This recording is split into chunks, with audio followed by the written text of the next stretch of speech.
Olá, seja bem-vindo de volta às nossas aulas aqui do nosso comentário exegético da Escola Charles Spurgeon Online. Eu sou o professor Felipe Prestes, nós estamos na nossa aula 17 aqui deste módulo do nosso comentário exegético.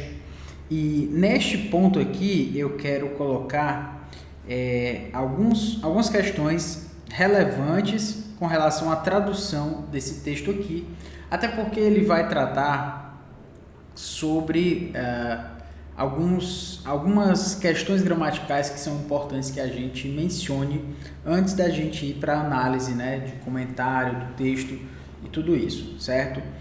Vamos lá. Então, a ideia é a seguinte: quando a gente tem aqui rodepoion, certo? Aqui nós começamos com o ro, certo? O ro, ele tem a ideia aqui de um artigo, certo? Mas a gente também tem o ropoion aqui para se completar. Como a gente está no versículo 17, no português ele foi traduzido aquele, porém, que faz a vontade de Deus, tá? Então, esse ro aqui, você deve lembrar que ele é um artigo, certo? Ele é um artigo.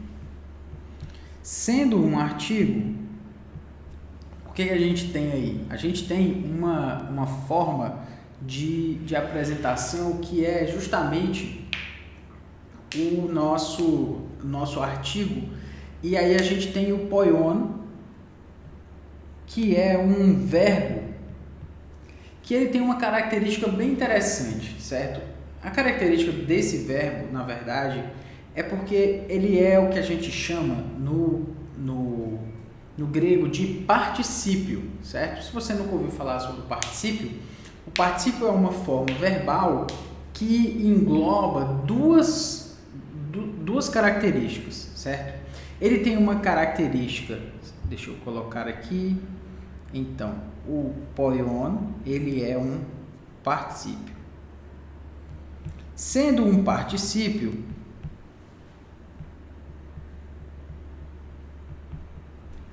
deixa eu ver aqui como se fica um pouco mais confortável aqui para escrever para vocês, ó. Eu acho que ficou um pouco melhor, né? Se você nunca viu, eu estou escrevendo aqui no iPad, tá? O particípio, ele tem um foco de um verbo, certo? Ele tem característica de verbo, mas ele também tem característica de um substantivo. É isso mesmo, certo? Ele é uma forma verbal que diz respeito a características verbais e nominais ou substantivais, certo? Isso já deve... Quero puxar um pouquinho aqui o microfone. Isso já deve trazer para a gente uma característica interessante, justamente por quê? Porque a gente tem aqui o ropoion. Quando a gente tem aquele formato ali, o ropoion,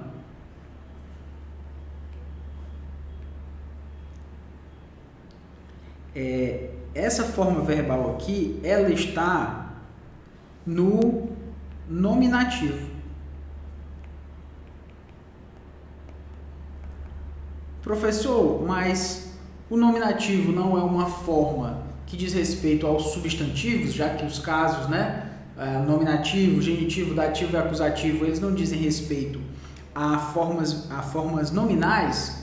Sim, também. Só que a questão é que esse poion, ele é, como eu falei, um particípio. E sendo particípio, ele precisa de um tempo verbal. E o tempo verbal dele é exatamente o presente. Particípio presente ativo. Professor, mas como é que é isso? Ele tem ele é um nominativo e ele também é um particípio, ele é presente ativo, mas isso não é característica de verbo? Sim, exatamente. Isso aqui é característica de verbo. Particípio presente ativo. É característica de verbo. Exatamente, meu amigo. Verbo. Aí você poderia me perguntar, né? Certo, mas o problema é que ele também tem característica de substantivo. Vou até marcar aqui com laranja. Porque o substantivo, ele é um nominativo. E sendo nominativo, parece cara de substantivo, não é não? Eu deveria responder para você. Exatamente. Ele é um substantivo e tem cara, tendo nominativo, ele tem cara de substantivo, nominal, certo? E aí viria a pergunta a seguir, né? Que seria exatamente qual? Seria, como é que a gente resolve isso, certo? O verbo de onde se tira o poion, ele é o verbo poieo, que significa, poieo significa eu faço, certo? Eu faço. Ora, se significa eu faço, qual é então a ideia do particípio? A ideia do particípio aqui, quando ele tem um artigo, certo? Que é o caso aqui. Ele tem um artigo antes dele, ele funciona como se fosse, a ideia que a gente tem no português seria a ideia de aquele que, e aí a gente tem o verbo no particípio que vai completar essa frase. Por exemplo, no caso do poion, nós teríamos aquele que, se o poieo significa eu faço, então ho poion seria aquele que, exatamente, aquele que faz a vontade de Deus. No caso, melhor colocando, aquele que faz, porque é onde a gente está aqui. Então, ho poieo vai significar, se poieo significa eu faço, deixe-me melhorar aqui para que você entenda. Poieo significa eu faço. Você já sabe disso. Então, ho poion será aquele que não ficou muito legal aqui.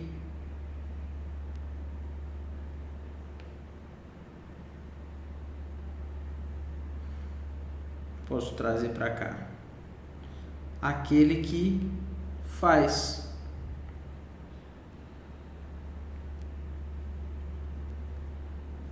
Que é exatamente ho poion. Aquele que faz. Se poieo é eu faço, ho poion, aquele que faz. Simples assim, certo? Não tem lá muito mistério não, certo? A ideia é mostrar para você que nós temos aqui o aquele que faz. Ou seja, dessa forma a gente traduziria aquele, que seria ho poion, aquele. Não vamos esquecer o de, já que ele está aí, então, porém,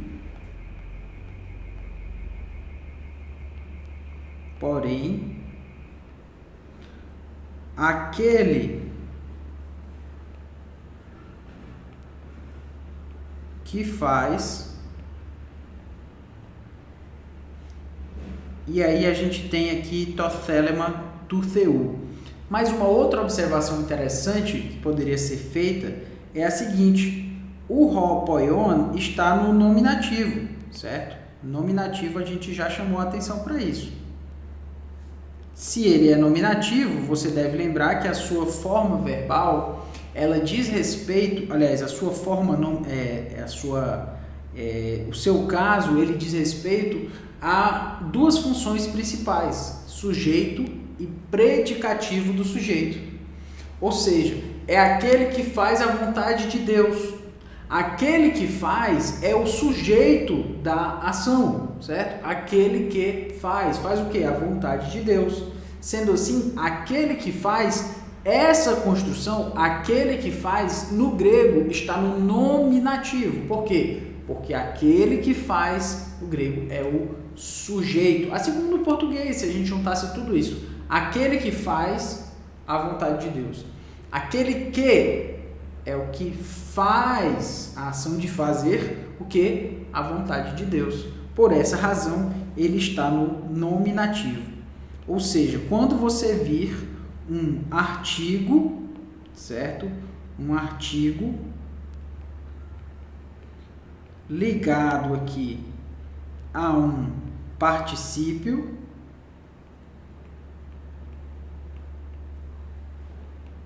nominativo,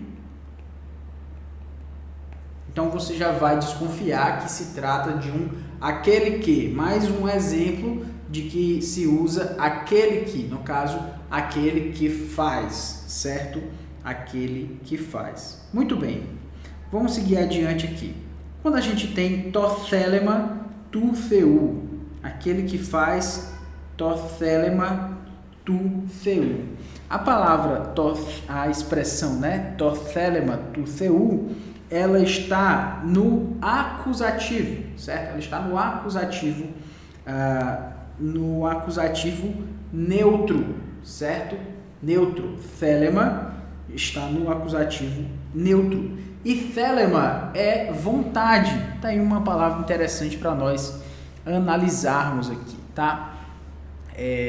Thelema no Novo Testamento é uma palavra que aparece especificamente 62 vezes. 62 vezes no Novo Testamento. E a palavra thelema, basicamente, ela vai significar a ideia de vontade, né? Desejo. Então, thelema tu theu, certo? Significa vontade de Deus, ou desejo de Deus, desejo obviamente no bom sentido, certo? Então, Mateus 6,10, venha o teu reino, faça-se a tua thelema, certo? Ou seja, a tua vontade, thelema sua, a tua vontade.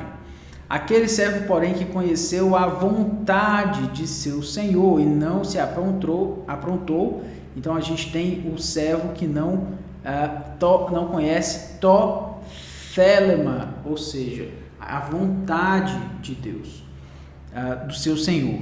E a gente poderia usar vários outros exemplos, como, porém, não o persuadimos, Atos 21:14, conformados dissemos, faça-se a vontade do Senhor, tothelema tu querio, ou seja, a vontade do Senhor.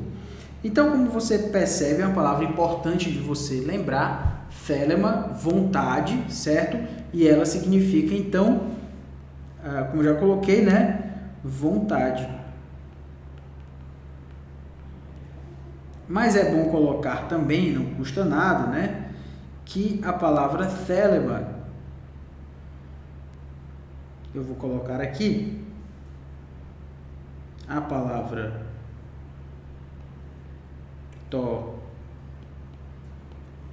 thelema,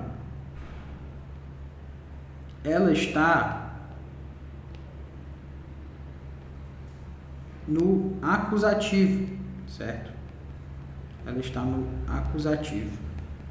E estando no acusativo, é aquele que faz a vontade de Deus. Então, aquele que faz, o hopoion, lembra que o hopoion, ele está no nominativo, certo? Estando no nominativo, ele é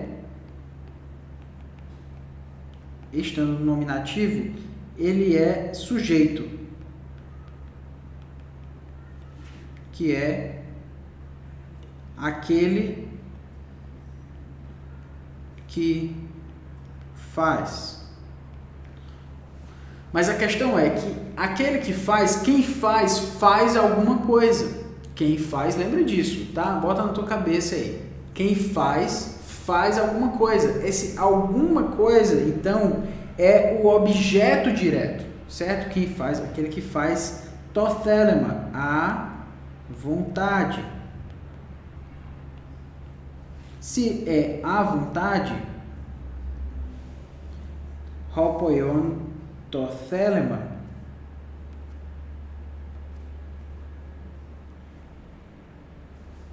Aquele que faz, aqui o tothelema está no acusativo.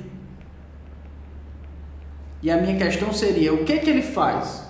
O que é aquele que faz o que? Faz a vontade de Deus, ou seja, quem faz alguma coisa. Essa pergunta, quem faz alguma coisa, com essa resposta, alguma coisa, a ideia é de um objeto direto. Ou seja, é o objeto do verbo que está incluído aqui em poion, certo? Poion, aquele que faz o que? A vontade de Deus. Então, é por essa razão que aquele que faz a vontade, a vontade está no acusativo, porque ele é o objeto direto. Sendo assim, na tradução, aquele que faz tothelema, então, a vontade. E a gente tem aqui a resposta, né? Tothelema, a vontade tu theu. Lembra que theu é a forma genitiva.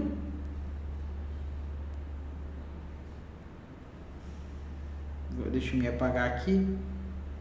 Tothelema. Então, hopoion tothelema tu theu. Ora, o tu theu, ele é o genitivo, certo? Sendo ele o genitivo, qual seria a ideia? A vontade de Deus. Por quê? Porque theos, como você deve lembrar, é o nominativo singular, theos. O genitivo singular, theu. O dativo singular, theo. E o acusativo singular, theon. Como nós poderíamos então traduzir isso aqui, né? Theos significaria Deus. Theu, sendo o genitivo, lembra que geralmente o genitivo ele dá uma ideia ali, né? De uma forma bem geral ainda, mas sim, ele dá essa ideia o genitivo ele dá essa ideia de posse, certo? Então, de alguma coisa. Geralmente a gente acrescenta o de para o genitivo, certo? Então, se a gente acrescenta o de, então aquele que faz a vontade de Deus. No dativo, a gente acrescenta o para Deus. E o theon vai ser Deus, porque quem faz algo. Aliás, quando Deus é o objeto, então eu adoro a Deus, né? Então, Deus fica não necessariamente com uma preposição. O ponto é, tu theu é objeto genitivo. Então, sendo genitivo, ele tem ideia. Eu vou sempre colocar aqui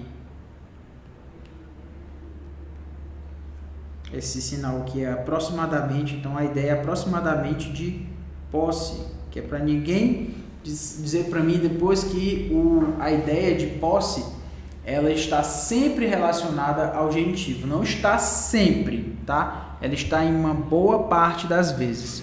Então, genitivo, posse, a gente acrescenta aqui, então, sendo assim, a vontade de Deus.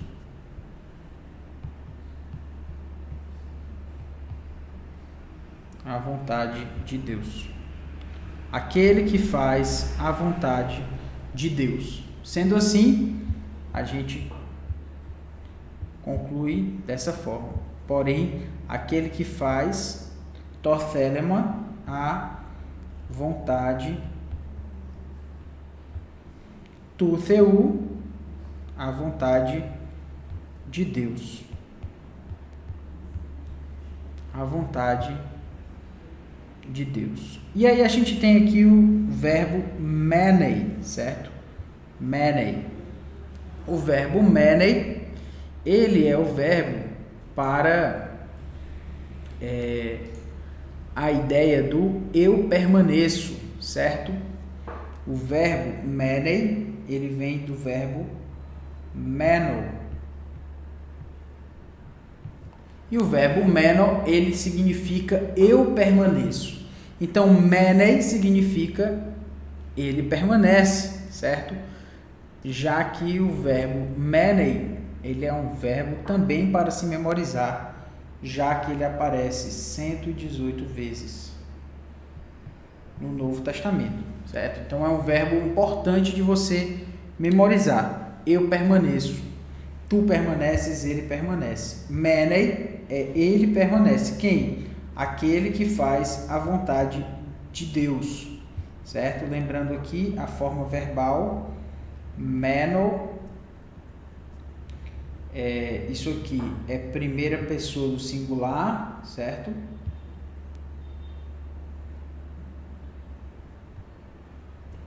Primeira pessoa do singular. A segunda pessoa do singular é menes. Terceira pessoa do singular é menei. Então, eu permaneço, tu permaneces e ele permanece.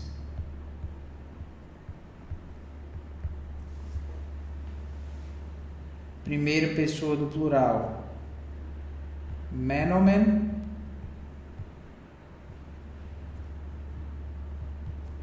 Nós permanecemos.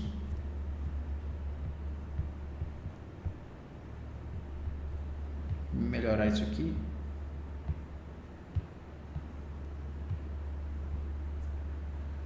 Segunda pessoa do plural,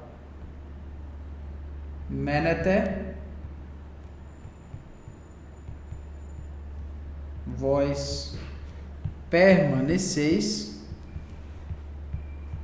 E terceira pessoa do plural, menomen.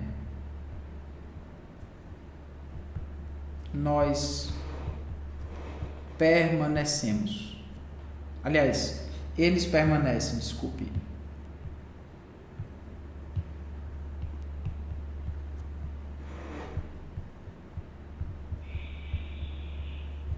Então, eu espero que você tenha entendido o ponto aí. Então, ele permanece. Professor, por que o senhor fica aí conjugando esse verbo? Porque essa é a melhor forma de aprender conjugação de verbo. Quando você estava no ensino fundamental, você tinha que conjugar vários verbos. Eu faço, eu como, eu cheiro, sei lá o que, né? E no grego é a mesma coisa. Aprenda a conjugar os verbos que você vai ter os verbos bem mais afiados aí na sua cabeça, tá? Então, sendo assim, aquele que faz a vontade de Deus, menei, ou seja, permanece.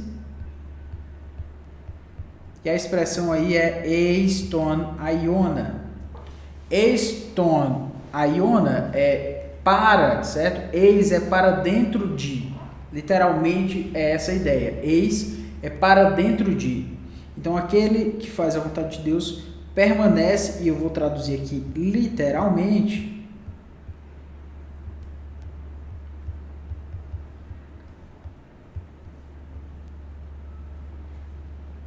certo? Para você saber que eu estou me referindo com esse para dentro de ao eis, a essa preposição aqui, tá? Para dentro de, no caso aqui, para dentro da. permanece para dentro da ton aiona. Aiona é a palavra para eternidade, então para dentro da eternidade. Ok? Então, o mundo passa também, a concupiscência dele ou a sua concupiscência, porém, aquele que faz a vontade de Deus permanece para dentro da eternidade, ou seja, permanece eternamente. Ok? Essa foi a nossa aula 17, espero que você tenha gostado. Na próxima aula a gente continua aqui e segue para a análise. Valeu, um grande abraço, que Deus abençoe.